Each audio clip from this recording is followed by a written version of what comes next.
fearless creativity should stir emotion. And if we're not stirring emotion, then we're not being creative.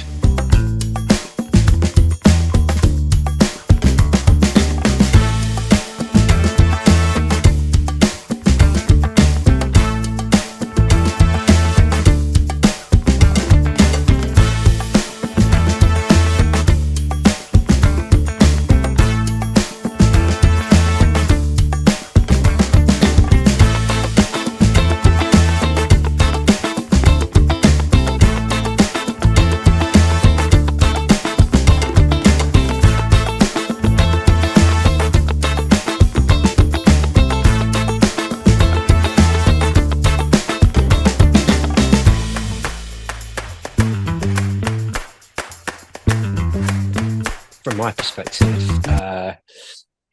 my thoughts are that it's been great. It's been overwhelmingly positive. It's been amazing to see the, I guess, conversations that have been generated as part of the rebrand process. I think it's really reconfirmed how central we are to some of the conversations in the creative industry. And that's been something that I'll personally never take for granted either. I think that's been a really amazing thing to see. People have a deep love and a deep connection with us. So the reaction has been amazing. The response has been amazing. We've had an overwhelmingly positive response to the rebrand. I think we're obviously aware that in certain areas we've kind of polarized opinion, and I think that's a great thing. I think that this is what creativity is about, isn't it? I think I've said a few times recently that fearless creativity should stir emotion, and if we're not stirring emotion, then we're not being creative. It's been really interesting to see the reaction to that. For me personally, I think it's been overwhelmingly great. The conversations have been great. I'm very up for conversations around anything that is involving creativity. I'm thoroughly happy to engage with people who've got a different view on it as well. But it's been overwhelmingly positive. We've been very, very happy with it. It's interesting, really. In terms of what the feedback we've been getting, it's really, it has been overwhelming, as Ben mentioned, but I think, and overall it has been positive. And what I really like about this is kicked up some dust here and shaken things about, because what does heritage mean? In what does it mean? Like, if you could take like a word cloud, I've been doing this, like, you could take the word cloud and you could see the critique. It's heritage. Is this British? Is that, like, we've taken down a church. There's something about monarchy, a quote about monarchy. So you're seeing all these like establishment sort of quotes and references being made. And actually, you go to Hull, you go to the factory, it's not about that. So it's really going back to the very first meeting point between us three, and and being caught off guard because we had no idea, look, yeah, until Ben ripped that beautiful, very beautiful, yeah, officially saying it was beautiful, veneer off, and peeling back, and delving deep into that spirit, and the sort of goodwill and intentions that Smith have always had at the core and at the center. So it's really interesting from that point of view. And so it's created the discourse. I think it's really important that as a community, as a design community, we create this space for discourse. I don't think there's enough of it personally, and as creatives, that, like, by definition, we should be able to contemplate things that other people can't, by definition. And so what we're doing here, we're paradigm shifting. We're borrowing things from more like global sort of brands here and there, and we're taking those sort of, we're borrowing little bits of elements of that for sure, but we're opening it up. And I like that. I like that sort of discourse and uncomfortable moment. But I think what's happening, going back to your question, is people have come back around to it. What's also been interesting is hearing how people have received it. and how the press has been actually overwhelmingly very, very positive, as Ben and Pali have said. And that they have played it back as moving from, for GS Smith, moving from a kind of minimalist to a maximalist approach. And I think that also, that in itself ties into what Pali's touching on in terms of what is minimalism, what is heritage, what is Britishness, and also interesting to sort of see the people that feel um, entitled and able to present a counter voice to the new sort of brand, and where that kind of feeling of authority comes from. And I think also just us as an agency and our makeup as an agency, and Pally and I as founders and our backgrounds, and that kind of the visual heritage and language that inevitably and invariably comes through that, and that seeps into our work in general. I think it's just like Ben and Pally have said, it's created an interesting conversation for the creative industry. And some of that we were anticipating, to be honest, from the moment that Ben asked to meet with us. And there was an element of hesitation from our side about taking this on as a project, because we knew just any change would be uncomfortable for certain corners of the creative community.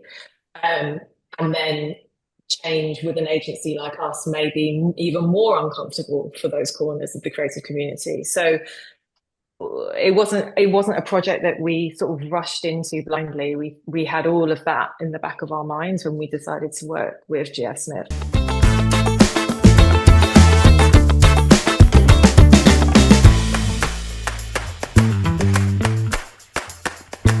I think ever since, I personally met Anoushka and Pali, we've kind of, had sometimes there's just a feeling in a room.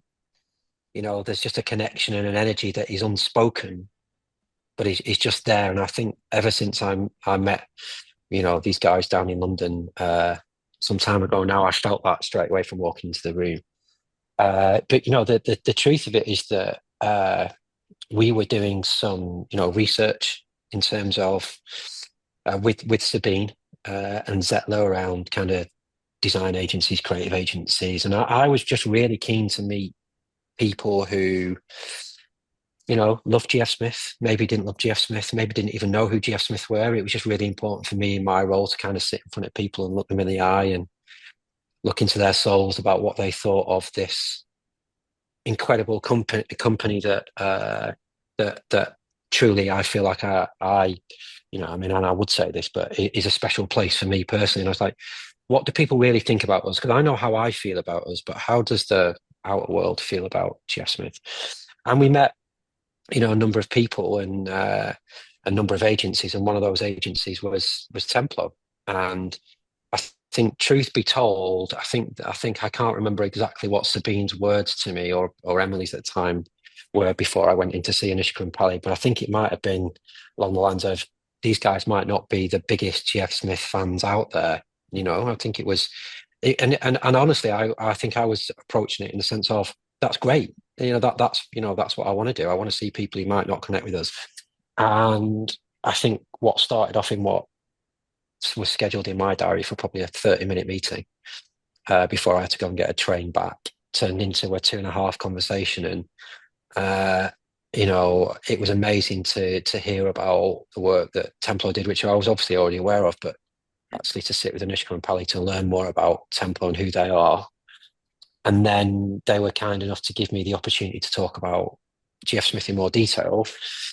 And I think Pali mentioned before, I guess I peeled off the veneer and let them into the heart of a 140-year-old company. And I'm sure we'll get onto the subject of heritage, and it's been talked about in terms of what that means. But we are not a slow, old-fashioned heritage business. We are fast-paced, dynamic, fun, joyful, all those things, and we do so much good. And I think that's where we've just launched the GF Smith Charitable Trust, and we've been doing things like that in the background for a long time. So there was that immediate connection, and and for me personally, I was looking to take the brand in a completely different direction, and it was important for me that we I guess, teamed up with the right people, firstly. And that's the key here.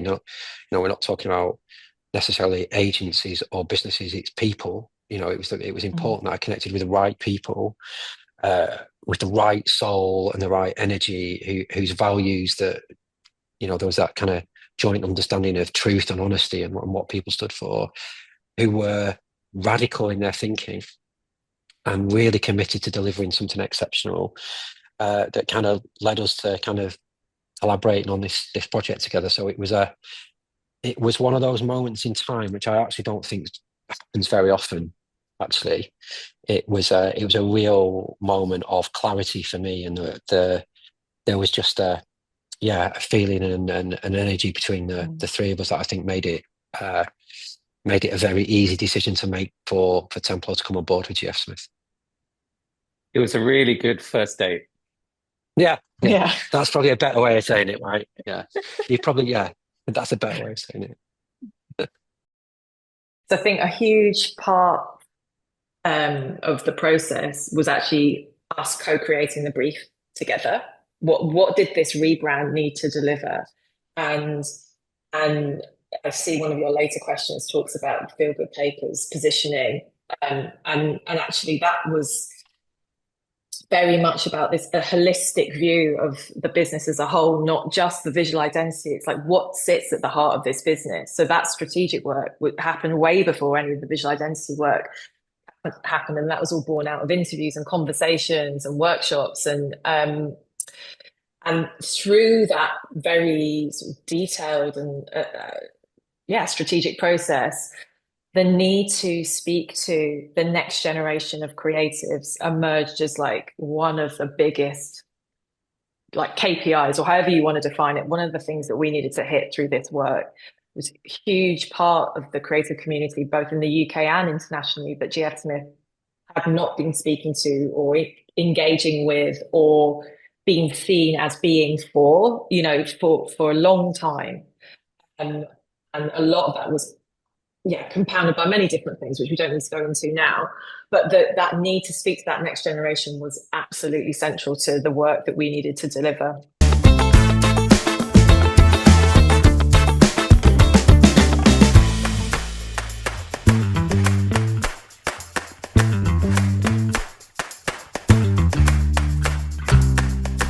There's definitely a move into softening the edges and becoming more friendly, personable for sure. But I think, and we can tap into some of that for sure. We can lean into it. I think just in general, where consumers are going is they want to believe in something. They want to buy into a brand that shares the same sort of values and ethos as they do. And that's where we wanted to tap into that. That's, like a t-shirt on a Pangaea, a logo on a Pangaea t-shirt, for example, like that. I think all of those sort of things play into that. And that's why a symbol like we created the final logo, which is omnidirectional. We'll come to that in more detail, but that's where it cuts through, that gives us that angle to sort of lean into. And so from a brand owner's perspective, I find this conversation really intriguing because, ultimately, whilst we're talking about the kind of visual aesthetic and, the design elements around that quite clearly,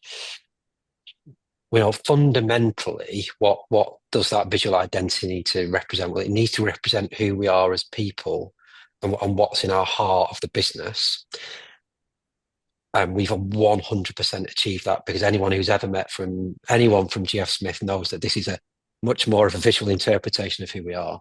Also fundamentally has to express for me how the products and services and the interactions with our brand make you feel, and ultimately, what is it that GF Smith is doing here? Well, we are a company that provides the most incredible paper-based materials for creative people to do incredibly exciting and fun and energetic and amazing things with. So actually our visual identity has to reflect that. And also and we've more than done that as well. The other thing I would say here is that we are, we're to Anoushka's point before about the brief and connecting with the next generation of designers. That's absolutely right. The other overridingly important thing here is that we're a paper company, and we are operating in a digital world, and we are we're custodians of this amazing legacy. We need more people to use one of the most natural and sustainable and recyclable materials in the world. We need more people to choose that for their design work. The paper sector, every single company in the paper sector is a heritage brand. Some older than GF Smith. Some older than GF Smith. There is no differentiator there. The paper industry and the paper community, is not going to encourage the next generation of creatives to use this amazing creative material by constantly looking back 150 years. Because why on earth would that engage someone who today is immediately connected in a digital world? We're providing an amazingly creative material. Outwardly we have to be representative of the industry that we're in, and I think where the previous visual identity did such an amazing job is it tapped into that kind of 2014 2013 trend of heritage, craftsmanship, traditionalism. It was post-recession, all those things. It incredibly tapped into that. It's the perfect point in time to do that. Our old visual identity was very much, I think, about celebrating the makers. It was that kind of maker, that kind of artisan kind of trend. This, that was then. Where we are now is celebrating the joy of one of the world's most creative materials, and that for me is something that we are pioneering. We're being bold and brave, and actually, what we're doing is we're trying to drag what is quite a traditional industry with us to say, actually, look, this is an incredible material. Come on, let's start a movement. Let's start connecting with creators and designers again to go, look, these unbelievable materials we have, they're joyful. And this is what we want to connect with people. And that's where I think TEMPLO have done such an amazing job in actually truly representing visually what the brand is internally and how that's represented from a product and service perspective through that visual identity as well. This is an incredible material. Come on, let's start a movement. Let's start connecting with creators and designers again to go, look, these unbelievable materials we have, they're joyful. And this is what we want to connect with people. And that's where I think TEMPLO have done such an amazing job in actually truly representing visually what the brand is internally and how that's represented from a product and service perspective through that visual identity as well. You said, through all the work that we did, the workshops and things, what came out of that process was GF Smith have always been a challenger brand within the world of paper, but they haven't presented themselves. So under the surface is behind the veneer bit that Pali mentioned before. They have always been doing things very differently, but we're not behaving like that outwardly. So actually what our role was through the brand was to unearth that spirit. And so what we weren't doing is kind of looking at, this broader trend in warming things up, none of that came into maybe by osmosis, we're all absorbing things all the time, but that definitely wasn't the brief to us, which was, let's follow the trend of heritage brands and go more in an X direction. For us, it was about genuinely looking under the surface of this incredible company that's been around for 100+ years. What is the truth of this business? How can we surface that through the brand and through the brand positioning?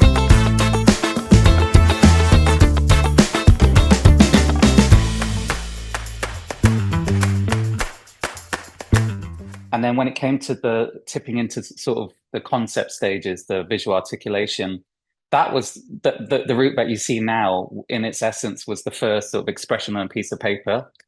And typically as a creative, it's our responsibility to find, I knew where that would go. I kind of had a feeling where that would go, but like you go on a journey, right? It's our responsibility and duty to unearth different sort of ideas and different territories. And then, like 30 routes later, we came back to it and we were like, right, now it's time we've gone in this journey internally. Let's look at this. And, at the time it was just a flat thing. And, the smiley face, typographic smiley face is not uncommon. But as soon as we sort of put it into a sort of three-dimensional space, we tipped it to become more omnidirectional. That's where and then you can start to, it's not just the logo, it's the feeling and the tapping into the strategy as well, the feel-good papers. So then you can start to sync that into imagery, like the smiling paper that you see. And then you can express it in lots of different ways. And like the co-branding, for example, just the fact that you can have a logo looking towards its sub-brand or a partner, that's bringing in that humanity in a tiny little way, but in a co-branding sense, which is a really interesting co-branding model in itself.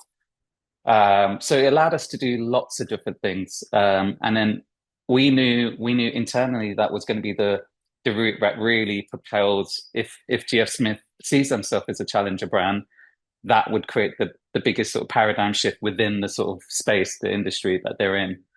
And actually, when we presented it to them, my old boss used to say, present two donkeys and a great idea.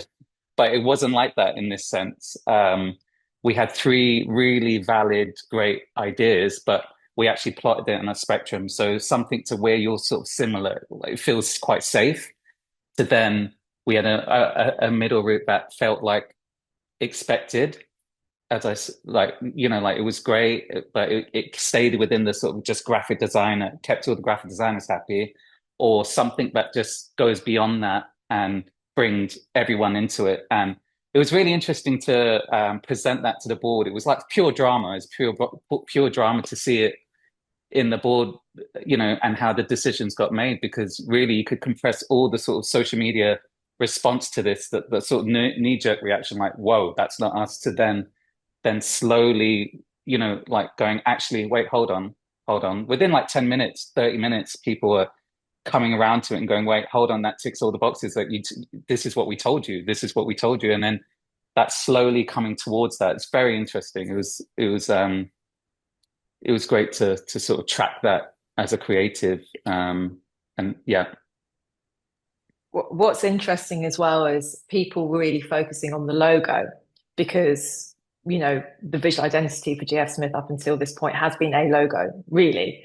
And actually what this brand is giving them is much more than just a logo. And I think also in time, we've already seen that, as Pali said, through social media, that quite a large proportion of the people that initially weren't too sure, as more of the brand has been shared, or they've had just more time to sit with it, they get it, they enjoy it, they understand it. And we feel really confident and really hopeful that, in 12 months' time, a huge portion of those people that maybe still are a little bit unsure will fully embrace and understand. They may not like it, it may still not be for them, but that's okay, because maybe it was never meant to be for them in the first place. Is that we kind of started off that presentation with a slide of our old collection book kind of behind us. And I think it's interesting because I think, like to Anoushka's point, I think, we've become so well known for this kind of aesthetic, this visual identity that Maid thought had done such a superb job in creating back in 2014. And I think that the success of that in many ways held us back as well. I think we'd become so associated with it. The number of times I would say, and it's a complete what's the word? The fact that it had become so synonymous with GF Smith is, something that I don't think anyone could have expected. But the number of times I would walk into a design studio, or the number of video calls I might do, or the number of things I'd see on social media where there was this beautiful, pristine, bright yellow or bright red back in 20, 16, but it became more recently bright yellow. This collection book with the very traditional GF Smith logo on, pristine, bookend. I used to call it a bookend because it was so beautiful on people's shelves. It had almost become like this piece of design work, which is a great, that's fantastic to see. That is not what we were. That's not what we want to happen. I want to see things ripped apart and stuck on office walls and mood boards put together and torn and written on with a Sharpie. That's what I want to be seeing. And I think that's where we try to peel the layers off as well with this. This like Anoushka's absolutely right. This is more than just a visual identity. And the fact that it's omnidirectional, and I'm sure Pali will talk about that, but that omnidirectional, it's brought a company that for me is always, running at speed, running at pace, always energetic, always trying to be a challenger in its space. It's brought us in a visual identity to life. That's what the visual identity's done. But it's done far more than that. It's allowed us already, I think, even in this early stages of seeing the rebrand out in the world, it's allowing people to interact with us in a much more natural and a much more creative way and get their hands on the product in the way that they should get their hands on the product. We don't want to be an aesthetic. That's not who we are. And that's important. Once we create that symbol, it tapped into the themes, but the running themes as well, of lots of different things. Yes, the spirit, the people in Hull, the people in the factory, that can-do attitude. Like there's an internal culture at GF Smith, but as Ben's reference, there's this genuine can-do attitude, and then it allowed us to lean into this energy of like going against the sort of faceless PLC that's prevalent in the sector. So there was that aspect as well. But then, it taps into other things like the charitable trust. It just brings so many things all together, and that's apparent within the brand architecture piece that we did during this project as well. So it allowed lots of things to happen. And also, the international growth is super. It's key really for GF Smith as a business. You don't need to over explain a smile to anyone internationally. You just get, without sitting down and talking through the strategy, you just get it. And I think that was also a really important part of our brief is how will this brand work abroad? So all of those things came into it. But, like Pali said, we were very clear. And when we presented the route that GF Smith will never own a smile or a typographic smile. It's not the most, in terms of a logo, it's not the most, unique in the world. But what it does for them in the sector is very, very bold and very, very, makes them behave like a challenger brand.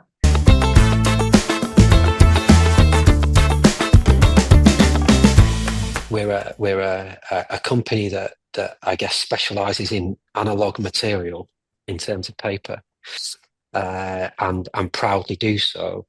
But we are operating in that kind of digital world. The world is getting more immediate, more digital, more connected, and I think we felt that for us as a business, that the way we communicate and connect with our community had to evolve and adapt too.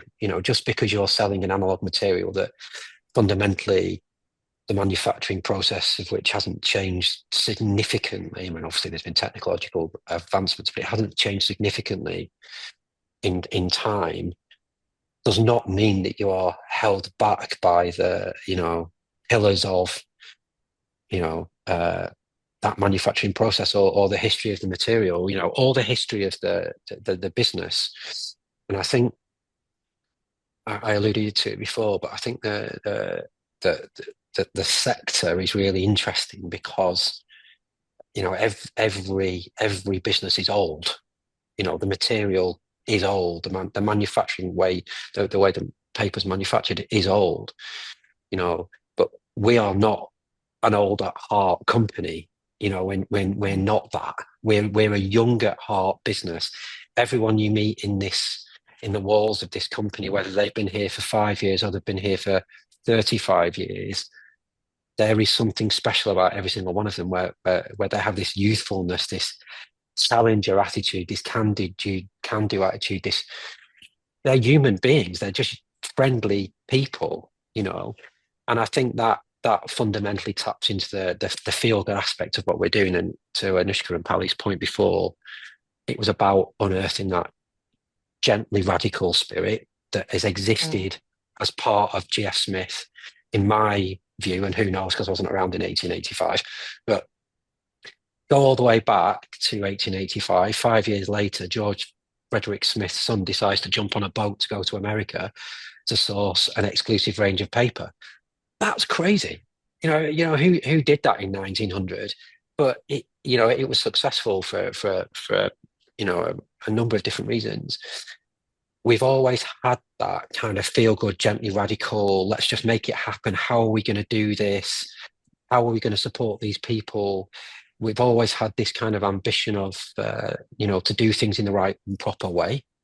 We always try and treat people correctly. And I think we've got that in that kind of feel good element. The feel good papers section comes back to, I guess, what I was speaking about before, which is, fundamentally, what is paper? It's a canvas for incredible ideas. That's for me is what paper is. It is the number of groundbreaking ideas around the world that must have started on paper.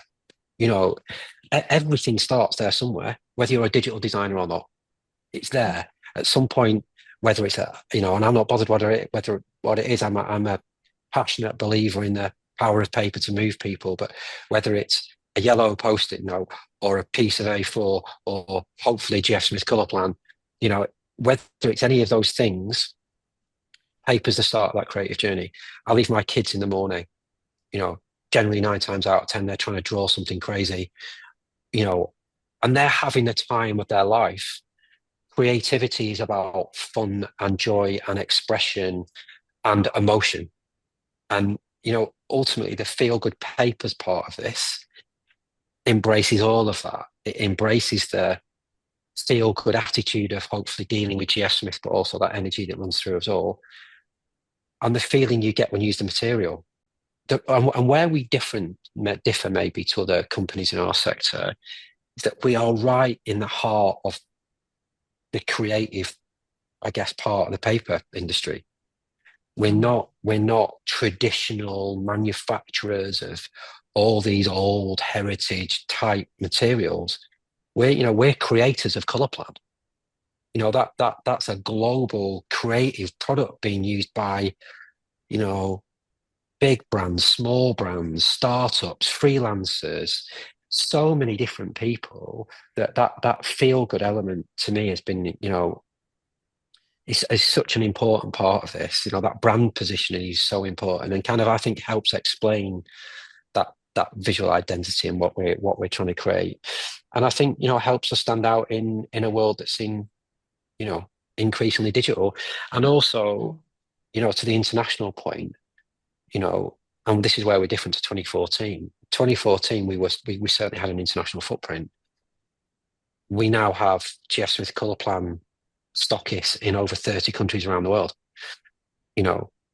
We as a paper company have to embrace digital communication as well. We have to embrace it, because the only way I can reach, 30,000 creatives in India or 30,000 creatives in London or 30,000 creatives in New York, I can't print enough material for that. So I have to engage with a new audience in a new way. And I think, communicating with the visual identity we've now got allows us to do that. So in terms of the brief, getting in, like playing with the analog and the digital element as well and where they intersect. So we brought a lot of the stuff that we experienced during our research. So whether it was mimicking through animation some of the factory, some of the machinery, or the sort of services that GF Smith provide, or taking paper and having this sort of turning it into this portal device, in terms of creating holding space for creatives, or using paper as a sort of vehicle to escape into.